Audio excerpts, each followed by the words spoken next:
औज़ु बिल्लाहि मिनश शैतानिर रजीम बिस्मिल्लाहिर रहमानिर रहीम।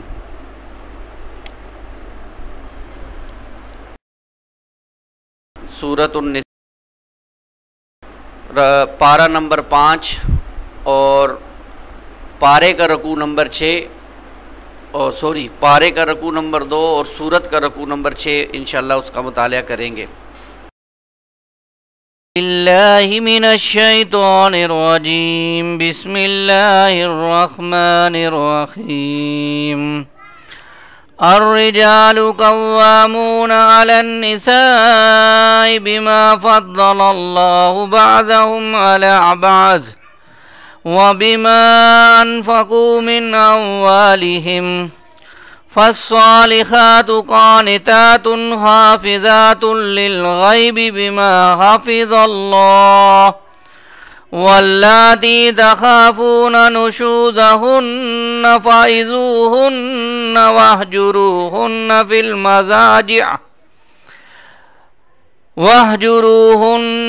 फिल मज़ाजि'i वज़रिबूहुन्न फ़इन अतानकुम फ़ला तबग़ू अलैहिन्न सबीला फ़इन अतानकुम फ़ला तबग़ू अलैहिन्न सबीला इन्नल्लाह कान अलिय्यन कबीरा। वइन खिफ्तुम शिकाक बैनिहिमा फबअसू हकमम मिन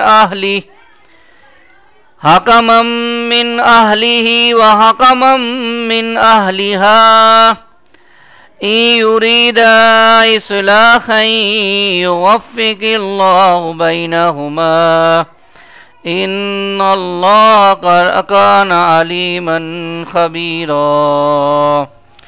वअब्दुल्लाह वला तुशरिकू बिही शय्अन वबिलवालिदैनि इहसाना वबिज़िल कुर्बा वल यतामा वल मसाकीन वलजारि ज़िल कुर्बा वलजारिल जुनुबि वस्साहिबि बिल जंबि वब्निस सबील वमा मलकत ऐमानुकुम इन्नल्लाह ला युहिब्बु मन कान मुख्तालन फ़खूरा। अल्लज़ीना यबख़लूना व यअमुरूना अन्नास बिल बुख़्लि व यक्तुमूना मा आताहुमुल्लाहु मिन फ़ज़्लिहि व अअतदना लिल काफ़िरीना अज़ाबन मुहीना। वल्लज़ीन युनफ़िक़ूना अम्वालहुम रियाअन नासि वला युमिनूना बिल्लाहि वला बिल यौमिल आखिर वमन यकुनिश शैतानु लहू करीनन फसाअ करीना। वमाज़ा अलैहिम लौ आमनू बिल्लाहि वल यौमिल आखिर वअन्फ़क़ू मिम्मा रज़क़हुमुल्लाहु व कानल्लाहु बिहिम अलीमा। इन्नल्लाह ला यज़्लिमु मिस्क़ाल ज़र्रह व इन तकु हसनतन युज़ाइफ़हा व युअति मिन लदुन्हु अज्रन अज़ीमा। फ़कैफ़ इज़ा जिअना मिन कुल्लि उम्मतिन बिशहीदिन व जिअना बिका अला हाउलाइ शहीदा यौमइज़िन यवद्दुल्लज़ीना कफ़रू व असावुर रसूल लौ तुसव्वा बिहिमुल अर्ज़ वला यक्तुमूनल्लाह हदीसा। सदक़ल्लाहुल अज़ीम। रब्बिश्रह ली सदरी व यस्सिर ली अमरी वहलुल उक़दतम मिन लिसानी यफ़क़हू क़ौली वजअल ली वज़ीरम मिन अहली आमीन या रब्बल आलमीन। रकू हम पढ़ेंगे 5वें पारे का दूसरा रकू। उसकी आयात का तज्ज़िया कुछ इस तरह है। आयात 34 था 35, यानी इन दो आयात के अंदर नेक बीवी की सिफ़ात नेक बीवियाँ कौन होती हैं, उनकी सिफ़ात क्या हैं, अल्लाह ताला ने उनको बयान किया है। आयात 36 से 37 में इस्लाम की मुआशरती तालीमात का ख़ुलासा उसका बयान है। ये हम कुछ इस हवाले से सूरह बकरा में भी पढ़ चुके हैं, कुछ अब दोबारा आज इंशाअल्लाह पढ़ेंगे। आयात 38 से 40 में रियाकारी यानी दिखावे के लिए आमाल करना अल्लाह ताला और आखरत पर ईमान की नफ़ी है, इसका तज़किरा है। आयात 41 से 42 में अल्लाह के रसूल सल्लल्लाहु अलैहि वसल्लम की अपनी उम्मत के ख़िलाफ़ गवाही होगी क़यामत के दिन, उसका तज़किरा है। ये रकू आयात 34 से 42 पर मुश्तमिल है और सूरह निसा का बहुत अहम रकू है, इस एतबार से कि इसमें बहुत से मज़ामीन को अल्लाह ताला ने चंद आयात के अंदर समोया है। 34 से 35 का मुताला करेंगे हम इंशाअल्लाह। नेक बीवियों का तज़किरा है, यानी नेक बीवियों का तज़किरा, नेक बीवियों की सिफ़ात। बिस्मिल्लाहिर्रहमानिर्रहीम। अर्रिजालु कव्वामून अलन निसा, मर्द औरतों पर हाकिम हैं।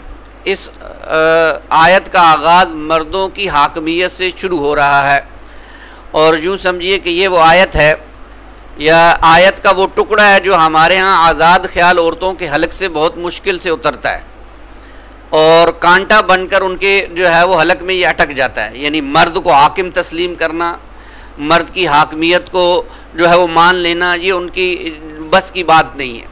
तो अल्लाह फरमा रहे हैं और रिजालु कव्वामून अलन निसा, मर्द औरतों पर हाकिम है। अब हाकिम क्या है, इस हवाले से समझ लीजिए कि यहाँ पर लफ्ज़ जो आया कव्वाम, कामा किसे कहते हैं, कामा बिही, कामा बाज़िर बी के साथ जब आता है तो इसका मतलब होता है किसी शय को कायम करना।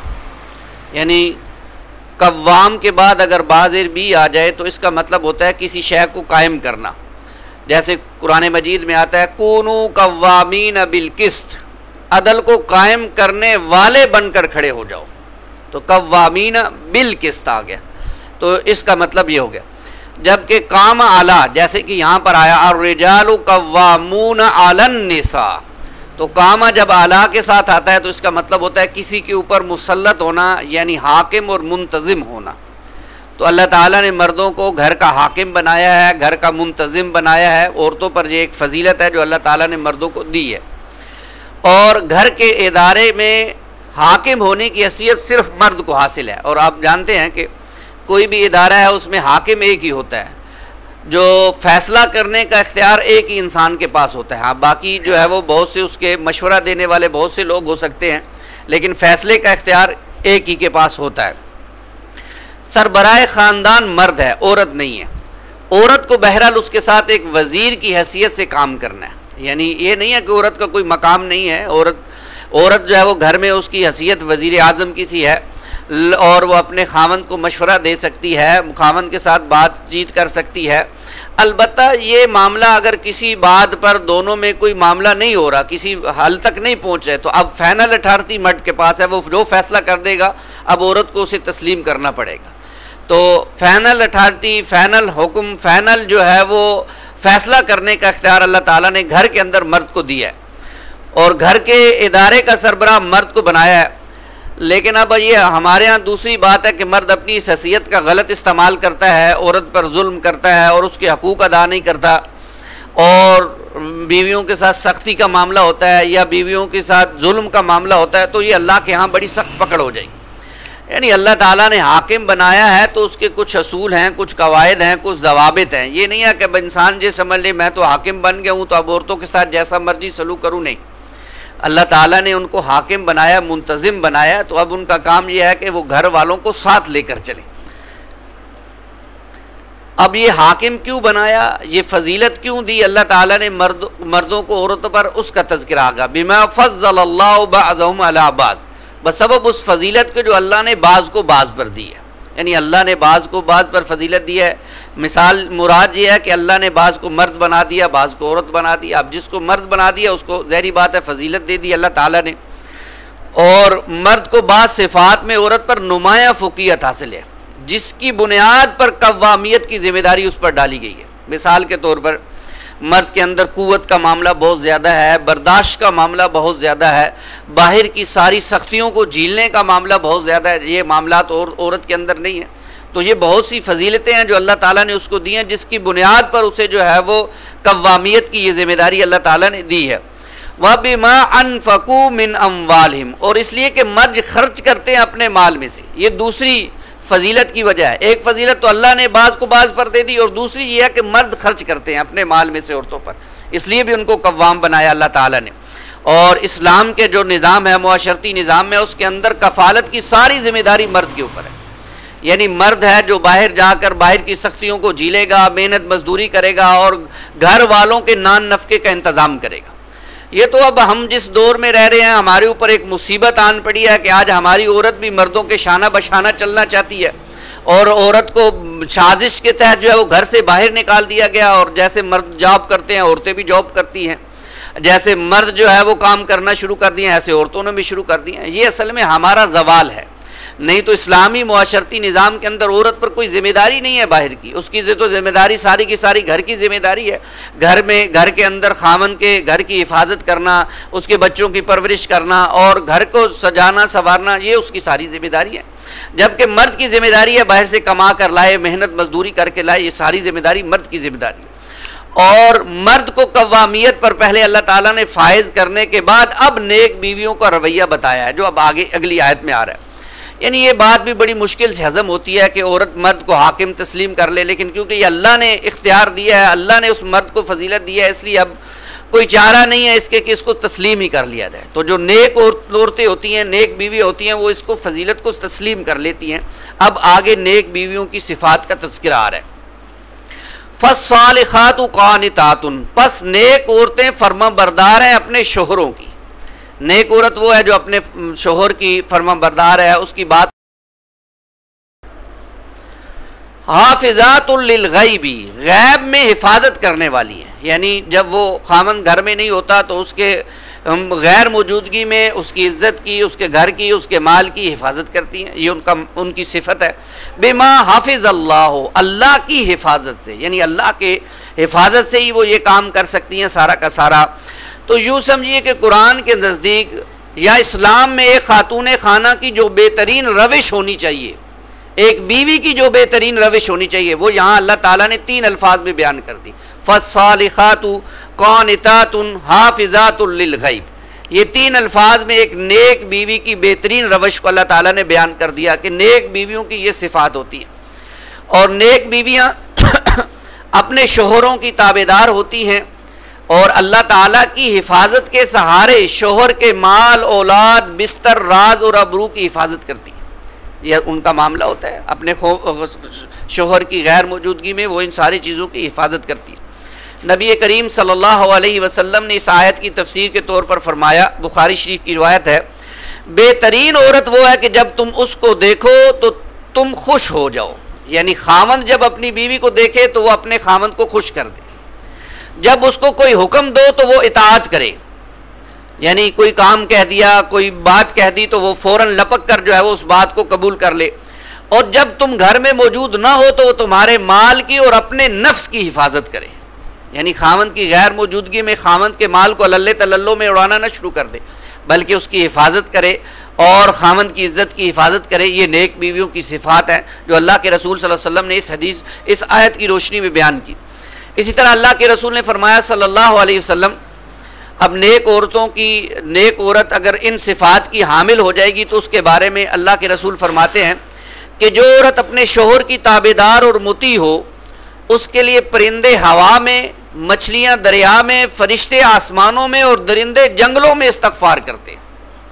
अंदाज़ा कीजिए, आज की औरत को तो शायद ये बातें मालूम ही ना हो, खामन से कैसे बात करनी है, खामन का अदब है, एहतराम है, नहीं है, और खामन के साथ आंखों में आंखें डालकर बात की जाती हैं। खामन की कोई इज़्ज़त का ख्याल नहीं रखा जाता और जो है वो उसके माल की हिफाजत नहीं की जाती, उसके माल को बेदरेग खर्च किया जाता है फैशन में, अपनी जो है वो ज़रूरत से अलावा चीज़ों में।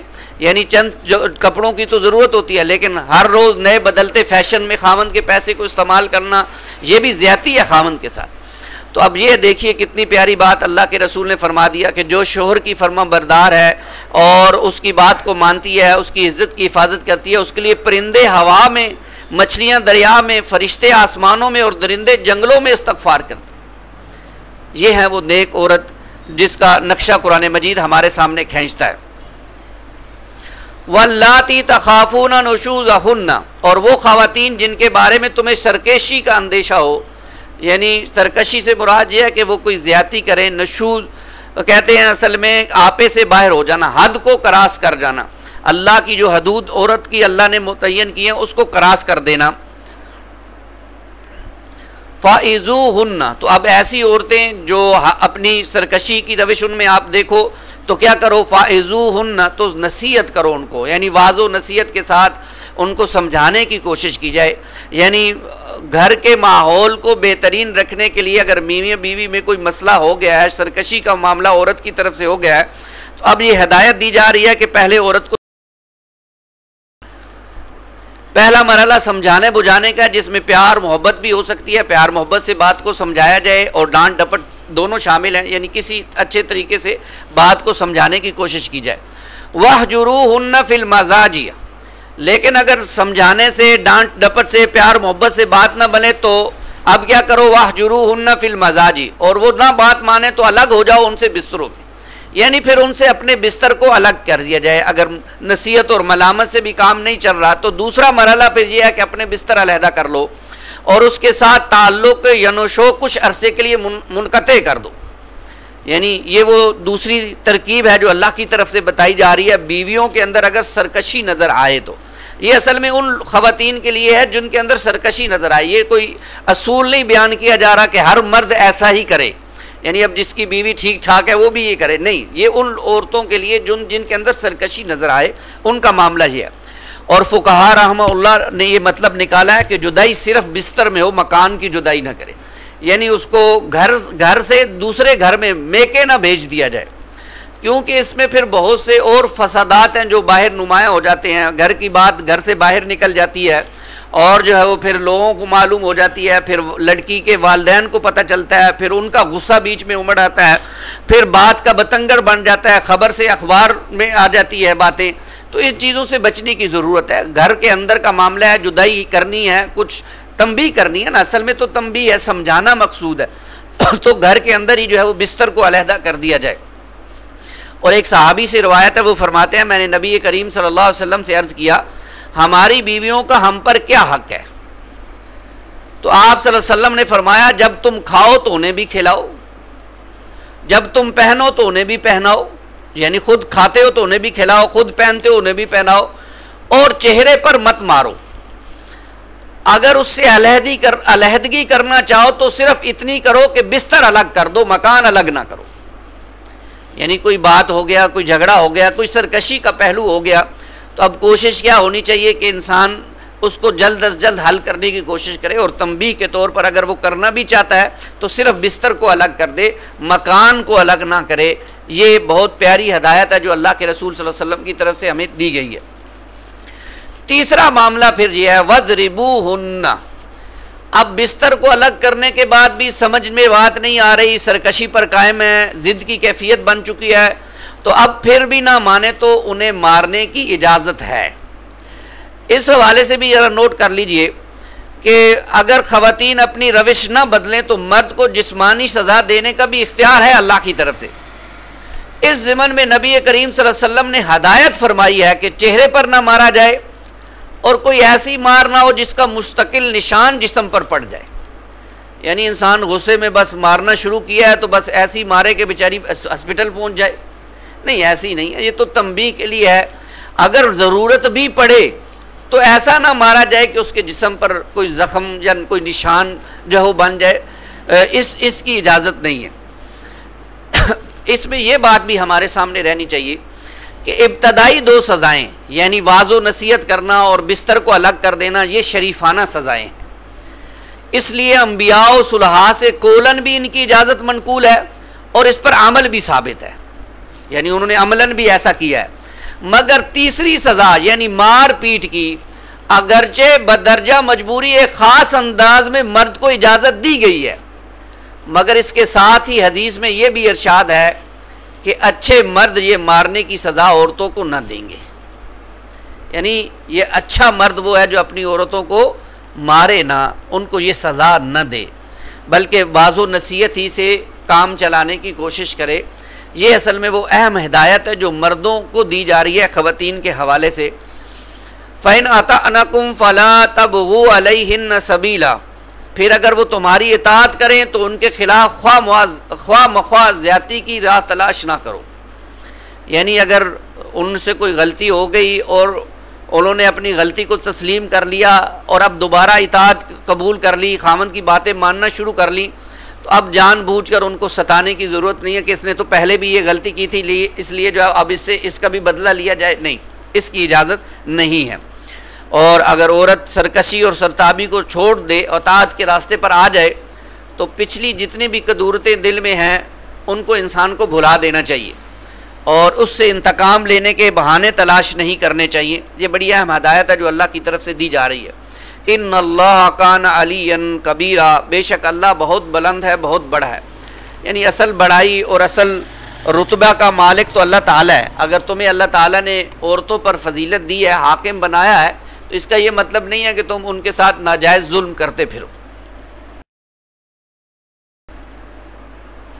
वइन खिफ्तुम शिकाका बैनिहिमा, और अगर तुमको मियाँ बीवी के दरमियान ताल्लुकात बिगड़ जाने का अंदेशा हो, यानी अब ऐसा मामला हुआ कि वाज़ो नसीहत से भी काम नहीं बना, मियाँ बीवी के अंदर सुलह नहीं हुई और मियाँ बीवी के ताल्लुकात मज़ीद बिगड़ते जा रहे हैं, तो अब क्या करना चाहिए? अब अगर कोई तदबीर नतीजा खेज़ ना हो और उन दोनों के माबैन ज़िद्दा की कैफियत पैदा हो चुकी हो कि औरत भी अकड़ गई है, मानने को तैयार नहीं है, मर्द भी अकड़ा हुआ है, मानने को तैयार नहीं है, और अब इनका साथ चलना मुश्किल नज़र आ रहा है। यानी मालूम होता है कि अब अगर ये घर में रहेंगे तो तलाक की नौबत आ सकती है, तो इस्लाह अहवाल के लिए एक दूसरी तदबीर इख्तियार करने की हदायत फरमाई गई है। वो क्या है तदबीर? वो ये है फ़बअसू हकम मिन अहलिही व हकम मिन अहलिहा, तो एक हकम मर्द के ख़ानदान से ले लिया जाए, मुकर्रर कर दिया जाए, और एक हकम औरत के ख़ानदान से ले दिया जाए। यानी अब क्या किया जाए कि दोनों की सुलह करानी है तो एक औरत के ख़ानदान से कोई बुज़ुर्ग शख्स जो है वो ले लिया जाए, एक मर्द के ख़ानदान से बुज़ुर्ग फ़ैसला करने वाला जो है वो शऊर रखने वाला, हिकमत वाला इंसान ले लिया जाए। अब इन दोनों को मियाँ बीवी को उनके सामने पेश कर दिया जाए। इन युरीदा इस्लाहन युवफ़्फ़िक़िल्लाहु बैनहुमा, और अगर वो दोनों इस्लाह चाहेंगे तो अल्लाह उन दोनों के दरमियान मुवाफ़क़त पैदा कर देगा। यानी मियाँ बीवी इससे दो मुख्तलिफ राय आ जाती है। एक राय यह है कि इन युरीदा इस्लाहन में मुराद ज़ौजैन हैं, यानी मियाँ बीवी हैं। यानी एक तो यह है कि अगर वाक़अतन शोहर और बीवी मुवाफ़क़त चाहते हैं तो अल्लाह ताला उनके दरमियान साजगारी पैदा फरमा देगा। यानी वो जो दिल में उनका इरादा ये है कि जी हमारी एक दूसरे के साथ निभ जाए, गो वक्ती तौर पर दोनों में अकड़ आ गई है, कोई मामला ख़राब हो गया, लेकिन दिल से वो ये चाहते हैं कि ये मामला संवर जाए, तो अल्लाह ताला उसको संवार देंगे। एक राय तो ये है। और दूसरी मामला ये है कि बाज़ औक़ात ऐसा होता है कि शोहर और बीवी दोनों की ये ख्वाहिश होती है कि मामला दुरुस्त हो जाए, यानी मामला संवर जाए, लेकिन कोई नफ्सियाती गिरा ऐसी बंध जाती है जिसे खोलना उनके बस में नहीं होता। अब अगर दोनों ख़ानदानों में से एक एक सालिस आ जाएगा और दोनों मिल बैठकर खैर ख्वाही के जज्बे से मियाँ बीवी दोनों के गिले शिकवे और वजाहतें सुनेंगे और दोनों को समझा बुझा कर तस्फिया की कोई सूरत निकालेंगे, तो अल्लाह ताला उनके माबैन मवाफ़त पैदा फरमा देगा। ये बड़ी अहम बात है। यानी बाज़ औक़ात होता है कोई एक मालूम होता है छोटी सी बात है, लेकिन मियाँ बीवी के ज़हन में अटक गई है और उसको अब हटाने के लिए अगर कोई अच्छा सुलझा हुआ इंसान आगे आ जाए और मियाँ बीवी के गिलो शिकवों को दूर कर दे, तो वो अब क्योंकि गिरा खुल जाती है, तो अब दोनों के दरमियान फिर अल्लाह ताला मुआफ़क़त को पैदा फरमा देते हैं। और दूसरी राय ये है कि इन युरीदा इस्लाहन में मुराद हकमैन भी हो सकते हैं। पहली में तो ज़ौजैन है ना मुराद, अगर वो चाहेंगे तो अल्लाह ताला उनकी सुलह करवा देगा, मुआफ़क़त पैदा कर देगा। दूसरी राय यह है कि हकमैन हो सकते हैं, अगर वो इस्लाह की पूरी कोशिश करेंगे तो अल्लाह उनके माबैन मुआफ़क़त पैदा कर देगा। यानी ये ना हो कि हाकिम जिसको बनाया गया है वही डंडी मार रहा हो, वो अगर दिल से सुलह कराएंगे और उनका मामला ये होगा कि वो सही तरीके से मामलात को लेकर चलेंगे तो इंशाअल्लाह अल्लाह ताला उनको वहाँ तक सुलह तक ले जाएगा। ये असल में मियाँ बीवी के रिश्ते को कायम रखने के हवाले से बड़ी अहम हदायत है जो दी जा रही है। इन्नल्लाह काना अलीमन खबीरा, यकीनन अल्लाह सब कुछ जानता है, बाखबर है। इसमें एक बात ये भी नोट कीजिए, देखें हमारा दीन तलाक को पसंद नहीं करता, हलाल ज़रूर है, पसंद नहीं करता। और अल्लाह ताला और नबी करीम सल्लल्लाहु अलैहि वसल्लम ये चाहते हैं कि मियाँ बीवी का रिश्ता कायम रहे। इसलिए देखिए इस रिश्ते को कायम रखने के लिए कितनी हदायत दी जा रही है कि अगर कोई मामला हो गया तो पहले वाज़ो नसीहत से उसको हल किया जाए, अगर इससे मामला बढ़ गया तो बिस्तर को अलग किया जाए, फिर अगर और मामला है तो मारने तक की इजाज़त है, फिर भी मामला नहीं संवर रहा तो फिर सालिस को बुलाकर मामले को हल किया जाए। यानी इस मामले को ये ना हो कि यकदम ही ख़त्म कर दिया जाए और घर का ज़िंदगी जो है वो अजीरन बना कर रख दी जाए, नहीं, बल्कि इस मामले को किसी न किसी सतह पर हल करने की कोशिश की जाए। यह अलहदा बात है कि आज हम जिस मुआशरे में रह रहे हैं उस मुआशरे में इन हदायत पर जिस तरह और दीन के मामलात पर अमल नहीं होता। पहली तो बात यह है कि मियाँ बीवी के दरमियान अगर कोई ऐसी बात हो जाए तो लोग हमारे यहाँ इसको जो है वो मजाक बना लेते हैं, एक दूसरे की इज्जतों को उछालना शुरू कर देते हैं। ये बहुत गलत बात है। अगर कोई ऐसी बात हो भी जाए तो हमारा काम यह है कि इसके अंदर सुलह पैदा करने की कोशिश की जाए, मियाँ बीवी के रिश्ते को बनाने की कोशिश की जाए। जबकि हमारे यहाँ तो फिर चिकनी चपड़ी बातें होती हैं और एक दूसरे के जो है वो तंज और तीर जो है वो तंज के तीर चलाए जाते हैं। अल्लाह इससे हमारी हिफाजत फरमाए और हमें कुरान मजीद की इन हदायत पर अमल करने की तौफीक अता फरमाए। ये असल में मुआशरे के लिए बड़ी अहम हदायत। एक मियाँ बीवी का रिश्ता मजबूत होने से पूरा एक ख़ानदान मजबूत होगा और पूरा ख़ानदान मजबूत होने का मतलब ये है कि मुआशरे में अमन और सुकून पैदा होगा और इस्लाम चाहता यह है कि मुआशरा अमन और सुकून के साथ रहे। अगली आयात 36 था 37, यानी इन दो इस्लाम की मुआशरती तालीमात का खुलासा है इन दो आयात में जो बयान किया जा रहा है। वह अबुदुल्लाह वला तुशरिकू बिही शैया, और अल्लाह ही की बंदगी करो और किसी चीज़ को भी उसके साथ शरीक न ठहराओ। वबिल वालिदैन इहसाना, और वालिदैन के साथ हुस्ने सलूक करो, अच्छा सलूक करो। ये असल में ये भी समझ लेना चाहिए कि ये वो तालीमात हैं जो तौरात की मुआशरती तालीमात हैं। और अब्दुल्ला इब्ने अब्बास रज़ी अल्लाह ताला अन्हु फरमाते हैं कि ये जो तौरात के अंदर 10 कमांडमेंट ऑफ तौरात थी उन्हीं का खुलासा है जो अल्लाह ताला ने इन मकामात पर बयान किया। तो तौरात की मुआशरती तालीम का भी खुलासा है जो अभी हम पढ़ने लगे। फिर यह है कि मुआशरती हदायत के ज़िमन में कुरान के इस मकाम के अलावा भी दीगर मकामात हैं, जैसे सूरह बकरा की आयत नंबर 83 हम पढ़ चुके हैं, जिसके अंदर अल्लाह ताला ने फरमाया था वइज़ अख़ज़ना मीसाक़ बनी इसराईल ला तअबुदून इल्लल्लाह व बिल वालिदैन इहसाना। यहाँ से ये इसका आगाज़ हुआ था। इसी तरह सूरह इनाम में अल्लाह ताला फरमाते हैं कुल तालो अतलु मा हर्रम रब्बुकुम अलैकुम अल्ला तुशरिकू बिही शैयन व बिल वालिदैन इहसाना। वही जुमला, वही मफहूम जो हम यहाँ पढ़ रहे हैं उसी को अल्लाह ताला सूरह इनाम में जाकर हम दोबारा पढ़ेंगे। फिर इसी तरह सूरह लुकमान में वइज़ क़ाल लुक़मानु लिब्निही व हुवा यइज़ुहु या बुनय्या ला तुशरिक बिल्लाह इन्न शिर्क लज़ुल्मुन अज़ीम व वस्सैनल इंसाना बिवालिदैहि इहसाना। ये आगे आयत का टुकड़ा मिस है। और तीसरी बात यह कि इस्लामी रियासत का समाजी मंशूर है जो यहाँ बयान कर दिया गया है, यानी समाज इस्लामी रियासत के अंदर उसका कैसा माहौल होगा, कैसी उसकी जो है वो सिफ़ात होंगी, क्या मामलात करने पड़ेंगे, वो अल्लाह ताला ने यहाँ पर बयान कर दिए हैं इस आयत में। तो फरमाया व अबुदुल्लाह वला तुशरिकू बिही शैया, अल्लाह ही की बंदगी करो और किसी को उसके साथ शरीक न ठहराओ। व बिल वालिदैन इहसाना, और वालिदैन के साथ हुस्ने सलूक करो। वालिदैन के साथ हुस्ने सलूक क्या है जी? सबसे पहली बात तो यह है कि दिल से इंसान उनका अदब व एहतराम करे, अदब व एहतराम अपने वालिदैन का किया जाए, जानो माल से उनकी खिदमत की जाए। अल्लाह ताला ने जान दी है तो उससे भी उनकी खिदमत की जाए, उनको दबाया जाए, उनके साथ मुसीबत में काम आया जाए, और माल से भी उनकी खिदमत की जाए। शरीयत के दायरे में अताअत की कोशिश की जाए, यानी कोई ऐसा हुक्म तो नहीं माना जाएगा जो शरीयत के ख़िलाफ़ होगा, लेकिन शरीयत का जो दायरा है उसके अंदर अंदर उनकी हर बात को माना जाए, उसकी कोशिश की जाए। अगर इंसान की ज़िंदगी में उसके वालिदैन दुनिया से चले जाएँ, वफ़ात हो जाए, तो नमाज जनाजा पढ़ी जाए और कोशिश की जाए कि जनाजा खुद पढ़ाया जाए। वसीयत और अहद अगर उन्होंने कोई किया तो उसको पूरा किया जाए। वालिदैन ने कोई वसीयत की थी या कोई किसी से अहद किया तो उसको पूरा करने की कोशिश की जाए और अपने वालिदैन के लिए दुआ की जाए, उनके लिए इस्तग़फ़ार की जाए। अगर तो वो दुनिया में हैं तो भी उनके लिए दुआ की जाए, और अगर वो दुनिया से चले गए हैं तो भी उनके लिए दुआ और इस्तग़फ़ार का एहतमाम करना चाहिए।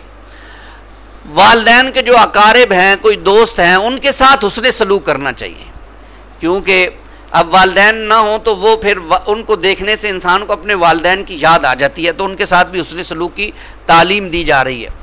और उनके लिए, अपने वालिदैन के लिए सदका जारिया बनने की कोशिश की जाए। सदका जारिया ये है, नेक आमाल किए जाएँ, खैर के काम किए जाएँ, दीन का काम, दावत व तबलीग का काम, ये वो काम है जो सदका जारिया बनते हैं और इनका सवाब वालिदैन को भी मिलता है। तो ये वालिदैन के साथ हुस्ने सलूक करना है।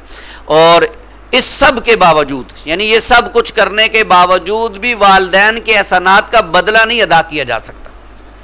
लिहाजा हमें वालिदैन के हक़ में अल्लाह ने खुद दुआ सिखाई है, रब्बिरहमहुमा कमा रब्बयानी सगीरा। ए अल्लाह, जिस तरह मेरे वालिदैन ने मेरे ऊपर बचपन में रहम किया, तू अब उन पर रहम फरमा। ये दुआ सिखाई है। इस दुआ को हमें अपनी दुआओं का हिस्सा बनाना चाहिए, अपने वालिदैन के लिए दुआ करनी चाहिए। मज़ीद ये कि अल्लाह के रसूल ने फरमाया, बुखारी शरीफ की रिवायत है, सैयदना अब्दुल्ला इब्न मसूद बयान करते हैं कि मैंने रसूलुल्लाह सल्लल्लाहु अलैहि वसल्लम से दरियाफ्त किया कि सबसे अच्छा अमल कौन सा है। आप सल्लल्लाहु अलैहि वसल्लम ने फरमाया, नमाज को वक्त पर अदा करना। फिर पूछा इसके बाद, आप सल्लल्लाहु अलैहि वसल्लम ने फरमाया, वालिदैन के हकूक़ अदा करना। फिर पूछा इसके बाद, तो आप सल्लल्लाहु अलैहि वसल्लम ने फरमाया, अल्लाह की राह में जंग करना। तो वालिदैन के हकूक़ को अदा करना ये बहुत बड़ा अमल है। इसी तरह अल्लाह के रसूल ने फरमाया, एक शख्स ने अल्लाह के रसूल से पूछा कि मुझ पर खिदमत और हुस्ने सलूक का सबसे ज़्यादा हकदार कौन है। तो आप सल्लल्लाहु अलैहि वसल्लम ने फरमाया, तेरी माँ। उन्होंने पूछा कि फिर कौन है। तो आप सल्लल्लाहु अलैहि वसल्लम ने फरमाया, तेरी माँ। फिर पूछा कौन है। तो आप सल्लल्लाहु अलैहि वसल्लम ने फरमाया, तेरी माँ। आपने पूछा कि फिर कौन है। तो अल्लाह के रसूल ने फरमाया सल्लल्लाहु अलैहि वसल्लम, तेरा बाप। यानी वालिदैन में से भी माँ का हक़ ज़्यादा है। इसलिए 3 मरतबा अल्लाह के रसूल ने फरमाया, तेरी माँ का हक़ ज़्यादा है, तेरी माँ का हक़ ज़्यादा है, तेरी माँ का हक़ ज़्यादा है। और चौथी मरतबा पर फरमाया कि तुम्हारे बाप का हक़ भी है। इसी तरह मुस्लिम शरीफ की रवायत है कि आपको मालूम है, ये बड़ी तवील रवायत है जिसमें जिब्राइल तशरीफ़ लाते हैं और बद्दुआ देते हैं कि हलाक हो जाए वो शख्स जिसने अपने वालिदैन दोनों को या दोनों में से किसी एक को बुढ़ापे में पाया और उनकी खिदमत करके जन्नत हासिल न की। और अल्लाह के रसूल सल्लल्लाहु अलैहि वसल्लम ने फरमाया, आमीन। एक तो ये रवायत है। एक ये रवायत है कि वो आदमी जलील व ख्वार हो। अर्ज़ किया गया, या रसूलल्लाह कौन? आप सल्लल्लाहु अलैहि वसल्लम ने फरमाया, वो बदनसीब जो माँ बाप को या दोनों में से किसी एक ही को बुढ़ापे की हालत में पाए फिर उनकी खिदमत करके जन्नत हासिल न करते।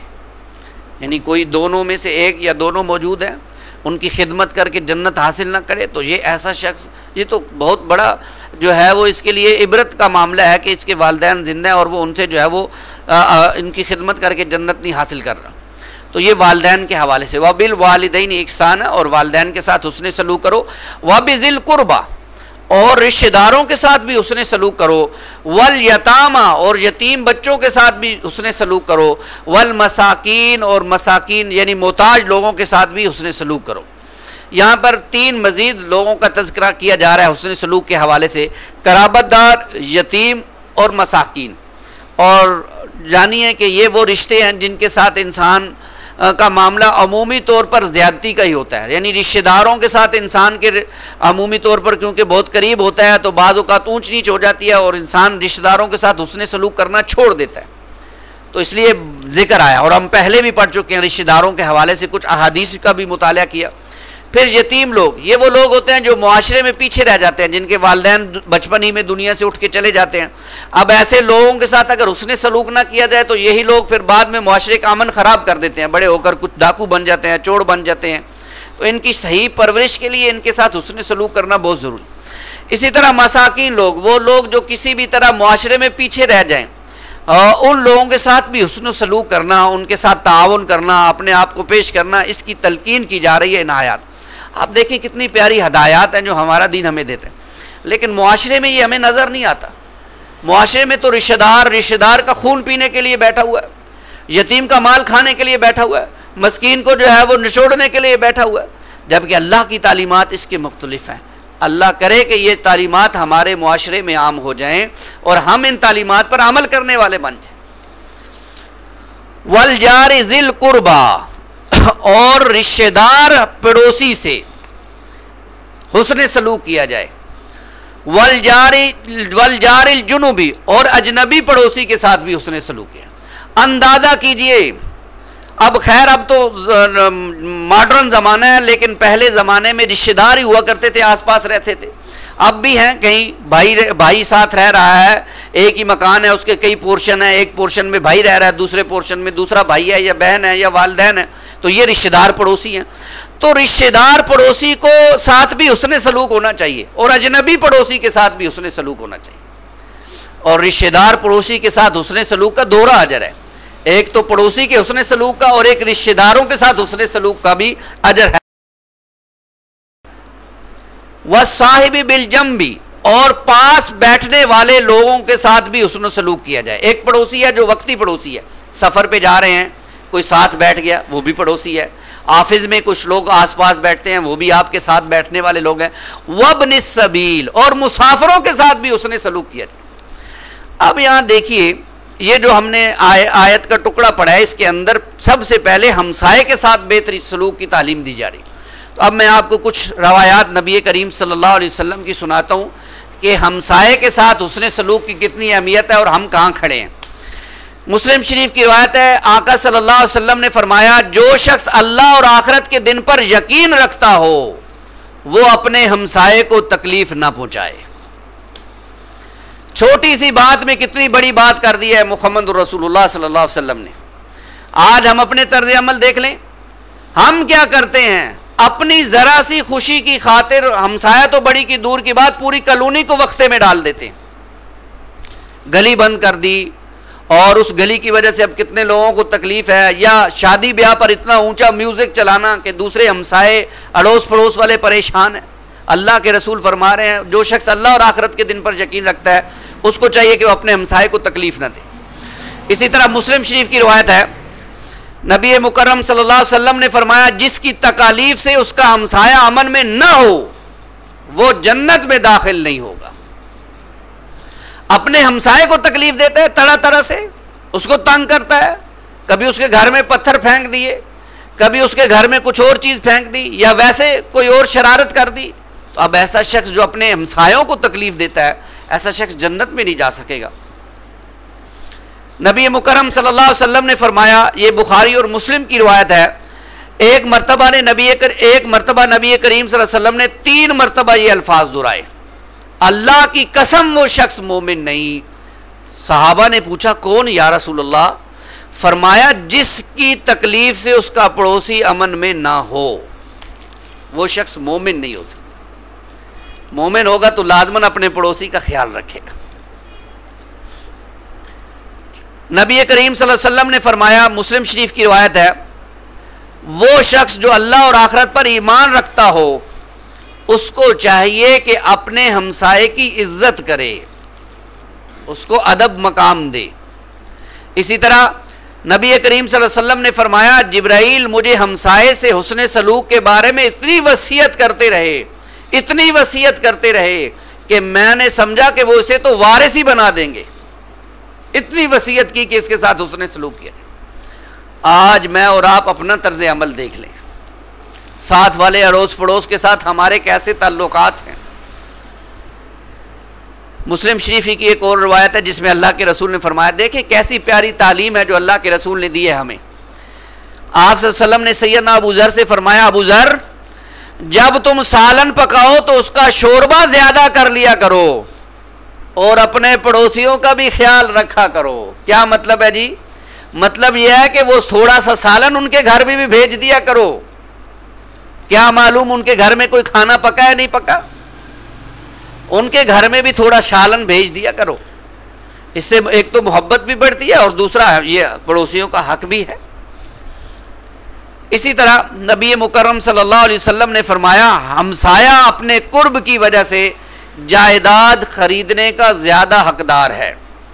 कोई शख्स अपना मकान बेचना चाहता है, अपनी जायदाद बेचना चाहता है, तो बाहर बेचने से पहले पहले अपने हमसायों से पूछ ले। अगर वो ख़रीदना चाहते हैं तो उसे उन्हें बेचना चाहिए, बाहर नहीं बेचनी चाहिए। ये हदायत है अल्लाह के रसूल सल्लल्लाहु अलैहि वसल्लम दे रहे। इसी तरह बुखारी शरीफ की रिवायत है, अल्लाह के रसूल ने फरमाया, सैयद आयशा फरमाती हैं, मैंने पूछा अल्लाह के रसूल सल्लल्लाहु अलैहि वसल्लम से, मेरे 2 पड़ोसी हैं, तो मैं किसको तोहफा भेजूं? मैं तोहफा देना चाहती हूं और मेरे 2 हैं, एक दाएं तरफ है एक बाएं तरफ है, मैं किसको तोहफा दूं? फरमाया अल्लाह के रसूल ने, जिसका दरवाज़ा करीब हो उसको तोहफा दो। अगर तो दे सकती हो तो दोनों को दो, फाबिहा, अगर नहीं तो फिर जिसका दरवाज़ा करीब है उसको दो। इसी तरह इब्ने माजा की रिवायत है, आप सल्लल्लाहु अलैहि वसल्लम ने फरमाया, जब आप अपने हमसाये को यह कहते हुए सुने कि आपने अच्छा काम किया, तो फिल वाक़ई आपने अच्छा काम किया, और अगर आप अपने हमसाये को यह कहते हुए सुने कि आपने बुरा काम किया, तो फिल वाक़ई आपने बुरा काम किया। यानी अगर किसी का हमसाया कह रहा है ये बुरा इंसान है, तो वो वाक़तन बुरा इंसान है। ये अल्लाह के रसूल फरमा रहे हैं सल्लल्लाहु अलैहि वसल्लम। इसी तरह अल्लाह के रसूल ने फरमाया, बुखारी शरीफ की रिवायत है, ऐ मुस्लिम औरतों, कोई हमसाई अपने हमसाई के तोहफे को हकीर ना समझे, ख्वाह वो तोहफा बकरी का खुर ही क्यों ना हो। कितनी नॉर्मल सी चीज़ है। अगर किसी औरत को वो तोहफा भिजवा दे कोई उसका पड़ोसी, तो उसे ये नहीं कहना चाहिए मैं नहीं लेती हूँ, ये कोई तोहफे की चीज़ है देने की, नहीं, उसे कबूल किया जाए, चाहे कमतर ही क्यों ना हो। हमसाये की चीज़ को ठुकराना नहीं चाहिए, इस तरफ तवज्जो करने की ज़रूरत है। इसी तरह अल्लाह के रसूल सल्लल्लाहु अलैहि वसल्लम ने फरमाया, शोबुल ईमान में ये रवायत आई, वो शख्स मुसलमान नहीं जो खुद पेट भर कर खाता है इस हाल में कि उसका हमसाया भूखा सो जाता है। अंदाज़ा कीजिए, आज ये वो तालीमात हैं जो हमारी आँखों से दूर हैं। अगर ये तालीमात सही तरीके से मुआशरे में आ जाएं तो आज मुआशरा अमन और सुकून का गहवारा बन जाए। आज हमें तो मालूम ही नहीं होता कि हमारे साथ में पड़ोस में रहता कौन है, यानी उसके हकूक़ अदा करना तो बड़ी दूर की बात होती, ये भी मालूम नहीं है कि साथ में पड़ोस में रहता कौन है। तो ये बड़ी अहम हदायत हैं। जहाँ हमारा दीन नमाज रोज़े की तलकीन की अहमियत हमारे सामने रखता है, तरगीब देता है, वहीं पर हमारा दीन हमें हमसायों के साथ अच्छा सलूक करने की भी तालीम देता है। वहीं पर हमारा दीन हमें रिश्तेदारों के साथ, वालिदैन के साथ हुस्ने सलूक करने की भी तालीम देता है।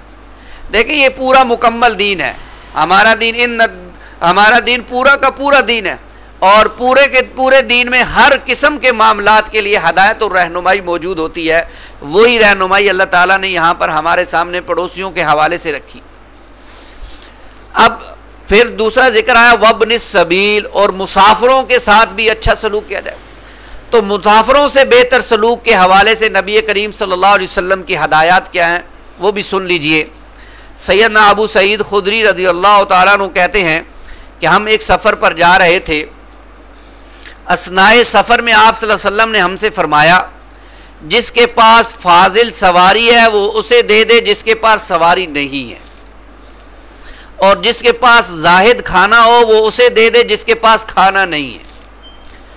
गर्ज ये कि आप सल्लल्लाहु अलैहि वसल्लम ने माल की एक एक किस्म का जुदा जुदा जिक्र किया, हत्ता कि हम ये समझने लगे कि अपने जायद माल में हमारा कोई हक ही नहीं है, ये तो साथ वाले का है, ये समझने लगे।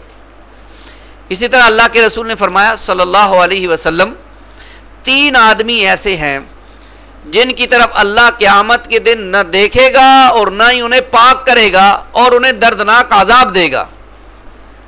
एक वो जिसके पास रास्ते में फाजिल पानी हो और वो मुसाफिर को पीने के लिए न दे। अंदाज़ा कीजिए उस दौर में, ज़रा आप जाकर देखें, आज तो खैर पानी की आम मिल जाता है ना, लेकिन उस दौर तो में तो न कोई कुएँ होते थे, बहुत दूर दूर जो है वो रेगिस्तानी इलाका है, घोड़े पर मुसाफिर जा रहा है, अब उसको पानी की ज़रूरत है। अब तो गाड़ियों में भी खैर पानी होता है, लेकिन आज भी ज़रूरत पड़ सकती है। तो अगर किसी के पास फाजिल है तो उसे अपने मुसाफिर भाई को वो देना चाहिए। वमा मलकत ऐमानुकुम। अब मुसाफिरों के और पड़ोसियों के हकूक़ों के बाद एक और तबका जो मुआशरे में जुल्म के साथ पिसा जाता है वो है, और उनके साथ जिनके मालिक हैं तुम्हारे दाहिने हाथ, यानी कनीज़ें और ग़ुलाम, इसके साथ भी हुस्न सलूक करो। इसलिए लोंडियों और ग़ुलामों से बेहतर सलूक के हवाले से नबी करीम सल्लल्लाहु अलैहि वसल्लम की हदायत भी ज़रा सुन लीजिए। सैयदना अबू ज़र कहते हैं रज़ी अल्लाह तआला अन्हु कि मेरे और फ़लाँ यानी सैयदना बिलाल रज़ी अल्लाह तआला अन्हु आज़ाद शुदा हबशी ग़ुलाम के दरमियान सख्त कलामी हुई, तो मैंने उसे माँ की याद दिला दी, यानी ये कह दिया कि ए काली माँ के बेटे, उनका रंग काला था तो मैंने उन्हें कह दिया काली माँ के बेटे। तो उन्होंने सैयदना बिलाल ने ये बात आप सल्लल्लाहु अलैहि वसल्लम को आकर बता दी। आप सल्लल्लाहु अलैहि वसल्लम ने मुझे फरमाया, अबू ज़र तुम ऐसे इंसान हो जिसमें जाहिलियत अभी बाकी है। मैंने कहा इतनी बड़ी उम्र हो जाने के बावजूद भी अभी मेरे अंदर जाहिलियत बाकी है? फरमाया हाँ, ये तुम्हारे खादिम तुम्हारे भाई हैं जिन्हें अल्लाह ने तुम्हारे मातहत कर दिया है। तो जिस शख्स का भाई अल्लाह उसके तहत कर दे, उसे चाहिए कि उसे वो ही कुछ खिलाए जो खुद खाता है, वो ही पहनाए जो खुद पहनता है। ऐसा काम करने को न कहे जो उस पर भारी हो, और अगर ऐसा काम करने को कहे यानी जो भारी हो तो खुद उसकी मदद भी करे। ये ना हो कि उस बेचारे को जो है वो लगाए रखे और ख़ुद मज़े से एसी में बैठा रहे। नहीं, अगर उसको कहा है कोई ऐसा काम जो वाक़तन भारी है, उसके बस की बात नहीं है, तो फिर उसकी मदद भी साथ करें। अच्छा, इससे ये भी मुराद लीजिए हमारे यहाँ जो आजकल मुलाजिम या मुलाजमाएँ होती हैं, ये गो के ग़ुलाम तो नहीं है उस तरह के जिस तरह के उस वक्त होते हैं, लेकिन उनके साथ भी हुस्न सलूक उसी तरह का होना चाहिए। यानी इंसान जो खुद खाता है वो अपने मुलाजिम को भी खिलाए, जो खुद पहनता है उनको भी पहनाने की कोशिश करे। इसी तरह जो है वो उनको काम ऐसा ना दे जो भारी हो, अगर भारी दिया है काम तो फिर उनमें उनकी मदद करे, ये हदायत है। इसी तरह नबी करीम सल्लल्लाहु अलैहि वसल्लम ने फरमाया, जब तुम में से किसी के पास उसका खादिम खाना लाए तो उसे भी अपने साथ बिठाकर खिलाए। ये नहीं कि खादिम को कहे आप जाओ, बस नहीं, उसको भी खाद खिलाए।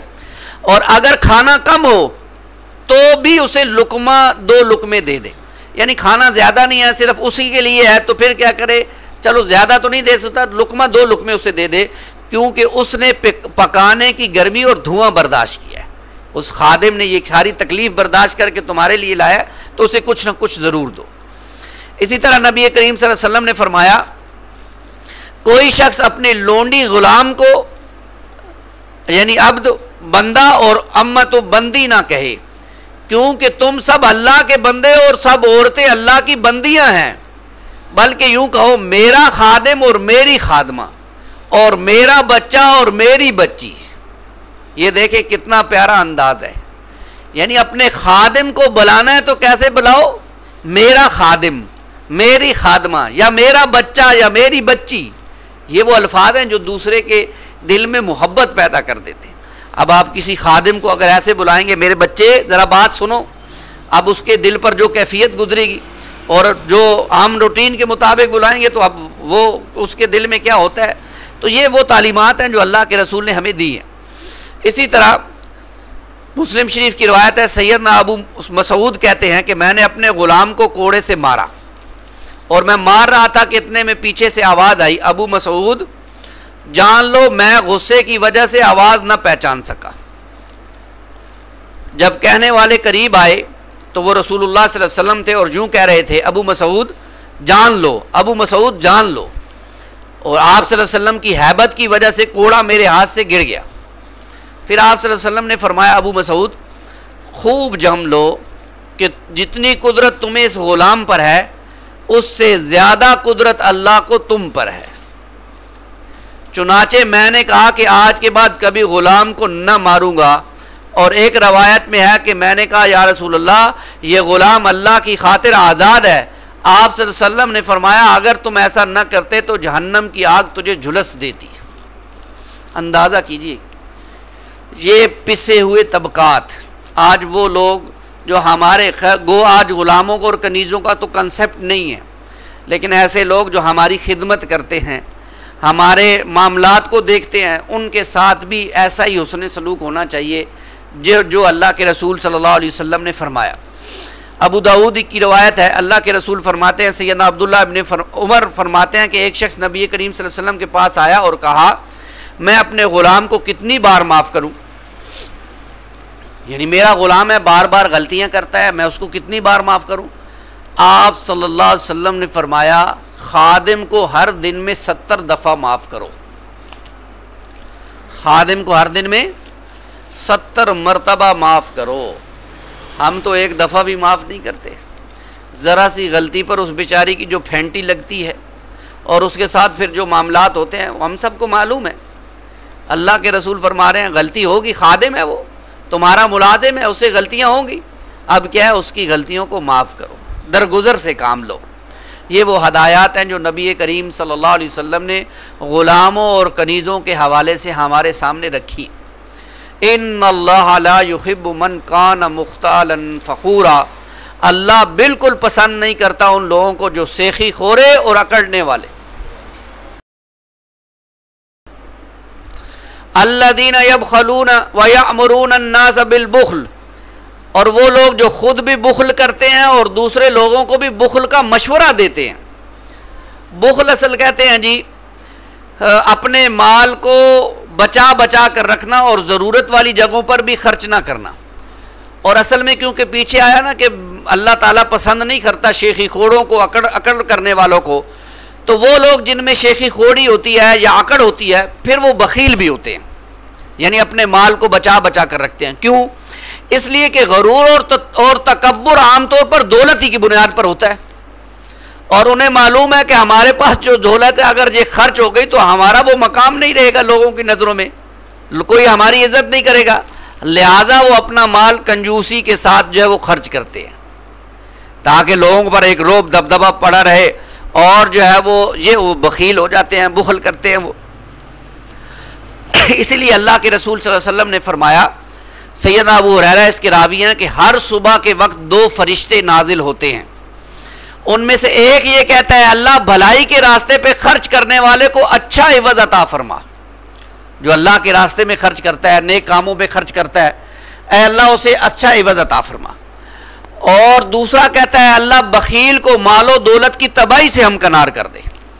जो बुखल करता है, माल को सींच के रखता है और खर्च नहीं करता, अल्लाह उसको जो है वो तू तबाही से हमकनार कर। ये असल में यानी ज़रूरत पर के ऊपर माल ना खर्च करना ये बहुत बड़ा जुर्म है हमारे दीन में। नबी करीम सल्लल्लाहु अलैहि वसल्लम ने फरमाया, सखी अल्लाह से भी करीब है, जन्नत से भी करीब है, और लोगों की नज़रों में भी पसंदीदा है, और जहन्नम की आग से दूर है। जो खर्च करता है अपने माल को, अल्लाह के भी करीब है, जन्नत के भी करीब है, लोगों की नज़रों में भी पसंदीदा है, जहन्नम की आग से दूर है। जबकि बखील जो अपने माल को खर्च नहीं करता, अल्लाह से भी दूर है, जन्नत से भी दूर है, लोगों से भी दूर है, और आग के करीब है। अल्लाहुम्मा अजिरना मिनन नार, अल्लाह हमारी हिफाजत फरमाए। हमें अल्लाह अपने माल को अपने रास्ते में, दीन के रास्ते में, अपनी मोहब्बत की खातिर खर्च करने की तौफीक अता फरमाए। नबी करीम सल्लल्लाहु अलैहि वसल्लम ने फरमाया, 2 आदतें किसी मोमिन में जमा नहीं हो सकती, बुखल और बद अखलाकी। ये 2 ऐसी आदतें हैं जो ईमान को ख़राब करती हैं, और मोमिन कभी इन 2 आदतों को अपने करीब नहीं आने देता। तो फरमाया, अल्लज़ीना यबखुलून व यअमुरून अन्नास बिल बुख्ल, वो जो खुद भी बुखल करते हैं, दूसरों को भी बुखल का मशवरा देते हैं। व यक्तुमून मा आताहुमुल्लाहु मिन फज़ली, और छुपाते हैं उसे जो दिया अल्लाह ने उन्हें अपने फजल से, यानी अपनी दौलत को छुपा छुपा कर रखते हैं।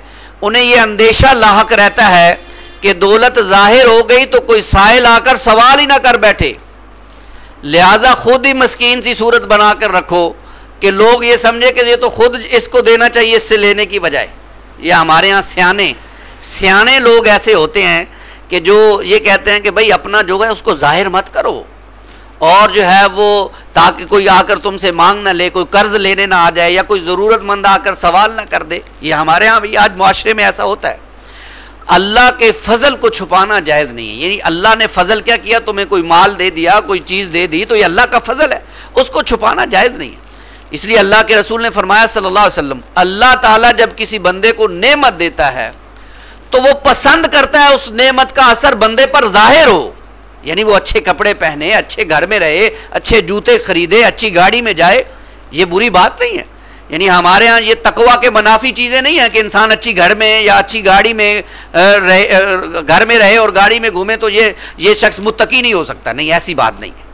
ये तकवा के मुनाफी चीज़ें नहीं है। अगर अल्लाह ने किसी को माल दिया है और उसने रिज़्क़ हलाल कमाया है तो उसको जाहिर करना चाहिए। अच्छा घर, अच्छी गाड़ी, इन चीज़ों को जो है वो लेना चाहिए, इसमें कोई हर्ज की बात नहीं।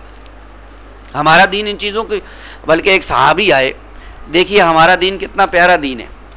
एक सहाबी आए अल्लाह के रसूल के पास, या रसूल अल्लाह सल्लल्लाहु अलैहि वसल्लम, मुझे सजना संवरना पसंद है और मुझे मैं ये चाहता हूँ कि लोग ना मेरी खूबियाँ बयान करें, वो कहें कि ये बड़ा अच्छा साफ़ सुथरा रहते हैं, सज सवर के रहते हैं। क्या ये तकब्बुर तो नहीं है? कितना प्यारा सवाल किया ज़रा। अल्लाह के रसूल ने फरमाया, नहीं, इन्नल्लाह जमीलुन व युहिब्बुल जमाल, अल्लाह ताला खूबसूरत है और ख़ूबसूरती को पसंद करते हैं। तो फिर पूछा, या रसूल अल्लाह तकब्बुर क्या है? तो अल्लाह के रसूल ने फरमाया, बतर अल हक़ व गमतन नास, हक बात सामने आ जाए उसको जुटला देना, ये तकब्बुर है। और लोगों को अपने से हकीर समझना, ये तकब्बुर है। अच्छे कपड़े पहनना, अच्छे घर में रहना, अच्छी चीज़ों का इस्तेमाल करना, ये तकब्बुर नहीं है, ये अल्लाह का फ़ज़ल है और अल्लाह के फ़ज़ल को ज़ाहिर करना चाहिए। कंजूस बनकर, बख़ील बनकर नहीं रहना चाहिए। ये भी असल में अल्लाह ताला ने एक इस्लाही बात मुआशरे के अंदर मेरे और आपकी हिदायत के लिए बयान की। वअअतदना लिलकाफिरीन अज़ाबम मुहीना, और हमने तैयार किया काफिरों के लिए। आयात 38 से 40 का मुताला करेंगे। अकाली अल्लाह ताला और आखिरत पर ईमान के नफ़ी के एतबार से गुफ्तगू आ रही है। वल्लज़ीना युनफ़िकूना अम्वालहुम रियाअन नास, और वो लोग जो खर्च करते हैं अपना माल दिखावे के लिए, वला युमिनूना बिल्लाहि वला बिल यौमिल आखिर, वो ना ईमान रखते हैं अल्लाह पर और ना ईमान रखते हैं आखिरत के दिन पर। यानी अल्लाह पर ईमान होता तो भी दिखावे के लिए न खर्च करते, आखिरत के दिन पर ईमान होता तो भी आखिरत के लिए खर्च न करते। इसलिए हमारे हर अमल का मकसद ये होना चाहिए कि अल्लाह ताला की रज़ा हमें हासिल हो जाए और आखिरत की फलाह हमारा उस अमल का मकसद बन जाए।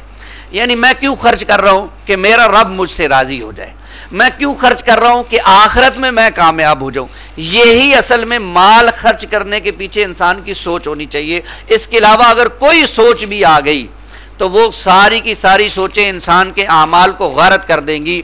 और जो इंसान दिखावे के लिए नेक कामों पर माल खर्च करता है, गोया हकीकत में ना उसका अल्लाह पर कोई ईमान है ना आखिरत पर ईमान। यानी वो तो ये चाहता है कि मुझे दुनिया में जो है वो उसका जो है वो सिला मिल जाए। और दुनिया में एक हदीस के अल्फाज है ना कि वो शख्स क़यामत वाले दिन 3 लोगों को जो पेश किया जाएगा, उनमें से एक वो भी होगा जो गनी होगा, जो दिन रात अल्लाह के रास्ते में खर्च करता होगा। अल्लाह कहेगा, भाई मैंने तुझे माल दिया था, तूने क्या किया? कहेगा, या अल्लाह मैंने तेरे माल को तेरे रास्ते में दिन रात खर्च किया जैसे तूने कहा था। अल्लाह कहेगा, कज़ब था, तू झूठ बोलता है, तूने माल मेरे लिए नहीं खर्च किया, तूने माल इसीलिए खर्च किया कि लोग कहें यार भला इंसान है, बड़ा खर्च करने वाला है, वाह वाह हो जाए। तो वो तो दुनिया में कहा जा चुका, तो अब तेरा यहाँ आखिरत में कोई मामला नहीं है। अल्लाह इससे हमारी हिफाजत फरमाए। यानी हमारा मामला ये हो जाए, अल्लाह करे, हमें सोचना चाहिए इस पर शऊर के साथ कि हमारा मामला ये हो जाए कि हम जब खर्च करें तो अल्लाह की रज़ा ही हमारे पेश नज़र हो। हाँ, एक खुशी होती है इंसान को, जब इंसान नेकी का काम करता है अंदर से खुशी होती है कि मैंने नेकी किया, वो खुशी होनी चाहिए। और अगर कोई शख्स आपका शुक्रिया अदा कर दे तो वो भी इंसान को खुशी होती है कि यार मैंने इसका नेक। लेकिन शैतान के हमलों से बचना चाहिए कि वो कहीं रिया या दिखावे का मामला उसमें पैदा न कर दे। और ये इंसान को ये भी हर वक्त सोचना चाहिए कि कितनी बड़ी बदनसीबी है इंसान की कि इंसान नेकी भी कर रहा है, माल भी खर्च कर रहा है, लेकिन वो नीयत के अंदर जो खराबी आ गई उसकी वजह से न सिर्फ अजर से महरूम हो गया बल्कि अल्लाह के यहाँ भी मुजरिम करार पाएगा। यानी अजर भी नहीं मिला और मुजरिम भी करार पाया। इसकी मिसाल भी हमने पढ़ी थी सूरह बकरा के अंदर कि दिखावे के लिए जो लोग माल खर्च करते हैं उनका मामला ऐसे है जैसे किसी जो है वो चट्टान के ऊपर जिस पे मिट्टी हो, इंसान बीज बोए तो बारिश जब आएगी तो बीज को भी बहा कर ले जाएगी और मिट्टी को भी बहा के ले जाएगी। यानी उसका सरमाया भी डूब गया और उसे हासिल भी कुछ नहीं हुआ। और जो अल्लाह की रज़ा के लिए खर्च करता है उसका मामला ऐसा है जिसका बाग किसी ऊंची जगह पर हो और उस ऊंची जगह पर हल्की सी बारिश पड़े तो फसल फिर भी आ जाती है, और अगर ज़बरदस्त बारिश पड़ जाए तो फसल दुगना हो जाती है। ये है असल में उन लोगों का मामला जो अल्लाह की रज़ा के लिए खर्च करते हैं, और जो दिखावे के लिए खर्च करते हैं वो अपने सरमाए को ज़ाया कर देते हैं। अल्लाह हमारी हिफाजत फरमाए। कुछ फरमूदात हैं इस हवाले से अल्लाह के रसूल सल्लल्लाहु अलैहि वसल्लम के। आप सल्लल्लाहु अलैहि वसल्लम ने फरमाया, अब देखें, एक तो दिखावा है माल में, एक है दिखावा इबादत में, और उस इबादत के हवाले से पहले अल्लाह के रसूल ने यहाँ पर फरमाया, जिसने नमाज पढ़ी दिखावे के लिए उसने शिरक किया। अंदाज़ा के लिए दिखावे के लिए नमाज क्या है? दिखावे के लिए नमाज यह है कि मैं पढ़ता हूँ नमाज, अमूमी तौर पर मेरी नमाज है जो 3-4 मिनट में मैं पढ़ लेता हूँ, लेकिन मैंने देखा जनाब कोई साहब मुझे देख रहे हैं कि जनाब शकील साहब नमाज पढ़ रहे हैं, तो अब मैंने कहा ज़रा इनके ऊपर मेरे तकवे का रोब पड़ जाए, मैंने अपनी उस 3-4 मिनट की नमाज को 6-7 मिनट की कर दिया। अब ये दिखावा हो गया। पहले मैं जो 3-4 मिनट की नमाज पढ़ता था वो अल्लाह के लिए थी, अब वो जो 3-4 मिनट इजाफा हुआ वो किसी और के लिए हो गया, तो ये अब शिरक हो गया। अल्लाह के रसूल फरमा रहे हैं, अहमद की ये रिवायत है, जिसने दिखावे के लिए रोजा रखा उसने शिरक किया, और जिसने कोई सदका दिया दिखावे के लिए तो उसने भी शिरक किया। बहुत बड़ा अमल है शिरक, बहुत बड़ा गुनाह। इंशाल्लाह आज का जो दूसरा रुकू है उसमें तज़किरा आएगा इसका भी। नबी करीम सल्लल्लाहु अलैहि वसल्लम ने फरमाया, मेरे सहाबा मुझे तुम्हारे मुतालिक बहुत ज्यादा अंदेशा है शिरक असगर का। सहाबा ने पूछा, या रसूल अल्लाह शिरक असगर क्या है? तो आप सल्लल्लाहु अलैहि वसल्लम ने फरमाया, रिया यानी दिखावा, ये शिरक असगर है। और शिरक के बारे में सूरह निसा में आता है कि अल्लाह ताला उस शख्स के गुनाहों, उस शख्स को जो है वो कभी माफ़ नहीं करेंगे जो शिरक में मुब्तला होगा, इल्ला ये कि सच्ची तौबा कर ले।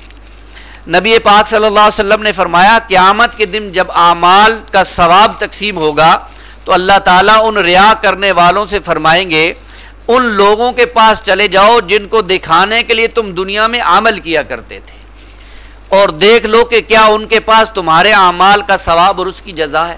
यानी कितनी बड़ी बदनसीबी है, इंसान अपना माल खर्च करके भी चला गया, वहाँ पहुँचा और वहाँ उसका अजर भी नहीं मिला, और अल्लाह ने न सिर्फ ये कह दिया बल्कि कहा उनके पास चले जाओ, और उस जगह पर जिसके बारे में हम पढ़ चुके हैं कि कोई किसी के काम नहीं आ सकेगा, कौन किसी की मदद करेगा। तो इल्सा हमें अपने आमाल करते हुए, चाहे वो खर्च करना हो, चाहे वो इबादत हो, चाहे कोई और लेन देन हो दीनी या दुनियावी, उसके अंदर हर वक्त अपनी नीयत को देखते रहना चाहिए। अल्लाह हमें इसकी तौफीक अता फरमाए, और अल्लाह ताला हमें रिया जैसी बीमारी से बचने की तौफीक अता फरमाए। वमन यकुन शैतानु लहू करीनन फसा करीना, और ऐसे लोग यानी जो दिखावे के लिए खर्च करते हैं, ऐसे लोग शैतान के साथी हैं, और जिसका साथी शैतान हो जाए तो वो बहुत ही बुरा साथी है। यानी शैतान जैसा जो है वो साथी तो अल्लाह किसी को नसीब ना करे, ये तो बहुत बड़ा दुश्मन है, साथी तो है ही नहीं। वो तो आमाल गारत करेगा, वो तो कहेगा कि दिखावा आ जाए ताकि इसके आमाल गारत के गारत हो जाए। और असल में आपको एक बात बताता हूँ, शैतान ने हर इंसान के लिए अलहदा से जाल बनाया, इसलिए वो ये जाल यानी दिखावे वाला ये इस तरीके से डालता है कि इंसान को महसूस भी बाज़ औक़ात नहीं होता और वो इसमें मुलव्विस हो जाता है। इसलिए उलमा ये कहते हैं कि शऊरी तौर पर इंसान को हाजिर रहना पड़ेगा, जब भी वो कोई नेक अमल करे उसमें कोई दिखावा या रिया या शिरक का पहलू ना पैदा हो जाए। अल्लाह हमें इसकी तरफ तवज्जो की तौफीक अता फरमाए। वमादा अलैहिम लौ आमनू बिल्लाहि वल यौमिल आखिर, और क्या आफत आ जाती उन पर अगर वो ईमान ले आते अल्लाह पर और आखिरत के दिन पर। वअनफकू मिम्मा रज़क़हुमुल्लाह, और खर्च करते उसमें से जो रिस्क दिया अल्लाह ने उन्हें। वकान अल्लाह बिहिम अलीम, और अल्लाह उनसे खूब वाकिफ़ है। यानी अगर वो अल्लाह की रज़ा के लिए खर्च करते अल्लाह के दिए हुए माल में, तो अल्लाह को खूब मालूम है कि कौन उसकी रज़ा के लिए खर्च कर रहा है और कौन जो है वो शैतान के हत्थे चढ़ गया है। इन्नल्लाह ला यज़लिमु मिस्काल ज़र्रतिन, बेशक अल्लाह जुल्म नहीं करता एक ज़र्रे के बराबर भी। व इन तकु हसनतन युज़ाइफ़हा, और अगर हो कोई बुलाई तो कई गुना कर देता है उसे। ये अल्लाह की रहमत है, अल्लाह जुल्म नहीं करता। कोई नेकी करता है, कोई भला काम करता है, अल्लाह उसको कई गुना बढ़ाकर उसे उसका अजर अता करते हैं। और इसके बरक्स वयुती मिन लदुन्हु अजरन अज़ीमा, और इसके साथ साथ अल्लाह अता फरमाते अपने पास से शानदार बदला। यानी उस नेकी के अमल को अल्लाह बढ़ा भी देते हैं और अपने पास से शानदार बदला भी देते हैं। यानी वो अमाल जो दिखावे के नहीं होते, खालिस अल्लाह की रज़ा के लिए होते हैं, अल्लाह उन अमाल को कबूल करते हैं, उन अमाल के बदले में कई गुना बढ़ाकर उसे अजर देते हैं, और इसके अलावा भी अपने पास से बहुत कुछ अता करेंगे। अल्लाह हमें इन लोगों में शामिल फरमाए कि यानी हमारे अमाल भी अल्लाह की निगाह में कबूल होने वाले हो जाएं। अल्लाह हमें इसकी तौफीक अता फरमाए। आयात यानी आयात 41 था 42 अल्लाह के रसूल सल्लल्लाहु अलैहि वसल्लम की अपनी उम्मत के खिलाफ गवाही, ये बहुत अहम आयत है जो अभी हम पढ़ने लगे हैं। और इस आयत के आखिर में मैं अर्ज़ करूँगा कि अल्लाह के रसूल सल्लल्लाहु अलैहि वसल्लम जब इस आयत को पढ़ते थे तो आपका तर्ज अमल क्या हो जाया करता था। फ़कैफ़ा इज़ा जिअना मिन कुल्लि उम्मतिन बिशहीदिन, तो क्या हाल होगा जब हम लाएंगे हर उम्मत पर एक गवाह। वजिअना बिका अला हाउलाई शहीदा, और ए नबी सल्लल्लाहु अलैहि वसल्लम हम लाएंगे आपको उन सब पर गवाह बनाकर। इस आयत में असल में लर्जा देने वाला मजमून बयान हुआ है, यानी रोज़े क़यामत जब पूरी उम्मतों को पेश किया जाएगा तो हर उम्मत पर उसके रसूल बतौर गवाह लाए जाएंगे और नबी करीम सल्लल्लाहु अलैहि वसल्लम को अपनी उम्मत के खिलाफ गवाह के तौर पर लाया जाएगा। आप सल्लल्लाहु अलैहि वसल्लम गवाही देंगे अल्लाह के हजूर के, अल्लाह मैंने इन तक आपका दीन पहुंचा दिया, अब इनकी जिम्मेदारी है कि अमल किया या नहीं किया। और अल्लाह के रसूल सल्लल्लाहु अलैहि वसल्लम का ये तर्ज अमल मिलता है, यानी आखिरी खुतबा हज में अल्लाह के रसूल ने ये पूछा, अला हल बल्लगतु, क्या मैंने तुम तक अल्लाह का दीन पहुंचा दिया। तो उस वक्त जितने सहाबा मौजूद थे सब ने कहा या रसूल अल्लाह, आपने न सिर्फ पहुंचाया बल्कि पहुंचाने का हक अदा कर दिया। उस वक्त फिर अल्लाह के रसूल सल्लल्लाहु अलैहि वसल्लम ने आसमान की तरफ उंगली उठाकर 3 मरतबा ये अल्फाज कहे, अल्लाहुम्मा अशहद अल्लाहुम्मा अशहद अल्लाहुम्मा अशहद, ए अल्लाह तू भी गवाह रहना, ये सब मानते हैं कि मैंने इन तक तेरा दीन पहुंचा दिया। ये वो जिम्मेदारी थी, असल में यूं समझिए कि अल्लाह के रसूल सल्लल्लाहु अलैहि वसल्लम ने उम्मत के कांधे पे डाल दी। और फिर सिर्फ न डाली बल्कि आगे ये भी फरमा दिया, फल युबल्लिगु शाहिदुल गायबा, अब इस जिम्मेदारी को अदा करें वो लोग जो यहां मौजूद नहीं है, जो यहां मौजूद हैं उनको गायब लोगों तक पहुंचाएं, ये उनका काम है। और होते होते ये जिम्मेदारी अदा होती रही, सहाबा ने अदा की, फिर उसके बाद ताबईन ने, फिर तबा ताबईन ने, होते होते ये जिम्मेदारी आज मेरे और आपके कांधों पे आ गई। आज मेरी और आपकी जिम्मेदारी है कि हम इस अल्लाह के दीन को आगे पहुंचाएं। ये क्यों कि अल्लाह के रसूल सल्लल्लाहु अलैहि वसल्लम हमारे ऊपर गवाही देंगे और हमने फिर लोगों पर गवाही देनी है, जिसका जिक्र हम सूरह बकरा में पढ़ चुके हैं। एक मरतबा इस आयत की तफसीर में ये वाक़या बयान होता है और बड़ा अहम है ये हमारे लिए। एक मरतबा रसूलुल्लाह सल्लल्लाहु अलैहि वसल्लम ने सैयदना अब्दुल्लाह इब्न मसऊद से ये इरशाद फरमाया कि मुझे कुरान मजीद सुनाओ। तो उन्होंने अर्ज़ किया, या रसूलुल्लाह सल्लल्लाहु अलैहि वसल्लम आपको कुरान सुनाऊं, आप पर तो कुरान नाजिल हुआ। तो अल्लाह के रसूल ने फरमाया, हाँ मुझे सुनाओ, मुझे किसी दूसरे से सुनकर कुछ और हिज़ हासिल होता है, यानी कुछ और कैफियत हो जाती है मैं जब दूसरे लोगों से कुरान मजीद सुनता हूँ। तो सैयदना अब्दुल्लाह इब्न मसूद गर्दन झुकाए कुरान मजीद पढ़ना शुरू किया, सूरह निशा शुरू की उन्होंने। और जब इस आयत पर पहुंचे, फ़कैफ़ा इज़ा जिअना मिन कुल्लि उम्मतिन बिशहीदिन व जिअना बिका अला हाउलाई शहीदा, तो नबी करीम सल्लल्लाहु अलैहि वसल्लम ने फरमाया, हस्बुक हस्बुक, बस करो बस करो। और अब्दुल्लाह इब्न मसूद ने सर उठाकर देखा तो नबी करीम सल्लल्लाहु अलैहि वसल्लम की आंखों से आंसू रवां थे, इस वजह से कि मुझे अपनी कौम के खिलाफ गवाही देनी। अंदाजा कीजिए, अल्लाह के रसूल सल्लल्लाहु अलैहि वसल्लम तो इस बात पर भी रो रहे हैं कि मुझे अपनी उम्मत के खिलाफ गवाही देनी है। और आज मैं और आप अपने मामलात को देखें, हमें अल्लाह के रसूल सल्लल्लाहु अलैहि वसल्लम की सुन्नतों के साथ, आपके दीन के साथ, आपकी लाई हुई शरीयत के साथ कितनी मोहब्बत है। कल जब अल्लाह के हजूर सल्लल्लाहु अलैहि वसल्लम, अल्लाह के हजूर क़यामत वाले दिन नबी करीम सल्लल्लाहु अलैहि वसल्लम से सामना हो जाए, आप सल्लल्लाहु अलैहि वसल्लम के सामने पेश हो जाएं और अल्लाह के रसूल ये सवाल कर देंगे, बता मेरे उम्मती, मैंने दीन तुम तक पहुंचाया था, तुमने उस दीन के साथ क्या हशर किया, क्या मामला रहा तुम्हारा। क्या जवाब देंगे मैं और आप? अल्लाह हमसे पूछेंगे, मेरे नबी का दीन तुम तक पहुंच गया था, अल्लाह के रसूल सल्लल्लाहु अलैहि वसल्लम का, तुमने उस दीन को आगे पहुंचाया नहीं पहुंचाया, क्या जवाब देंगे। अल्लाह हमें सोचने की तौफीक अता फरमाए। फिर ये भी जरा देखिए कि इस आयत की हवाले से नबी करीम सल्लल्लाहु अलैहि वसल्लम के ज़रिए जो दीन हम तक पहुंचा वो आज हमारी जिम्मेदारी है। क्या हम उसे अपनी जिम्मेदारी समझते हैं या नहीं समझते, और उसको अदा करने के लिए कुछ वक़्त निकालते हैं या नहीं निकालते हैं। ये अल्लाह के रसूल तो गवाही भी ले गए और देखें फिर आसान भी कर दिया अल्लाह के रसूल ने। देखें उम्मत में हर किस्म के लोग थे, कुछ पढ़े लिखे होंगे, कुछ अनपढ़ होंगे, कोई रेडीबान होगा, कोई इंजीनियर होगा, डॉक्टर होगा। इसलिए अल्लाह के रसूल ने कहा कि ये हर एक की जिम्मेदारी, इसलिए आसानी कर दी। क्या आसानी कर दी? अल्लाह के रसूल ने फरमाया, पहुँचाओ मेरी तरफ से चाहे एक आयत ही क्यों ना हो, यानी कुछ मालूम हो गया दीन का हिस्सा तो उसको भी अल्लाह के हजूर पहुँचाओ और गवाही कायम करो। इसको कहते हैं असल में शहादत अलन्नास, लोगों पर गवाही कायम करना। और इसको हम दूसरे एंड से भी देखें कि कल क़यामत वाले दिन अगर ये ईसाई, अमेरिका वाले, बरतानिया वाले, ये दूसरे ममालिक खड़े हो जाएं अल्लाह के हजूर और ये कह दें, ये उज़र पेश कर दें कि अल्लाह तूने कुरान मजीद मुसलमानों को दिया और हमें तो तूने दी थी टेक्नोलॉजी, हमने सुई तक बनाई, इनके बेडरूम तक पहुंचा दी, हर चीज इन तक पहुंचाई, जो भी बनाई इन तक पहुंचा दी, और जो तेरा खजाना था यानी कुरान मजीद, इन पर तो ये सांप बनकर बैठे रहे, इन्होंने हम तक नहीं पहुंचाया। तो हम क्या जवाब देंगे जी?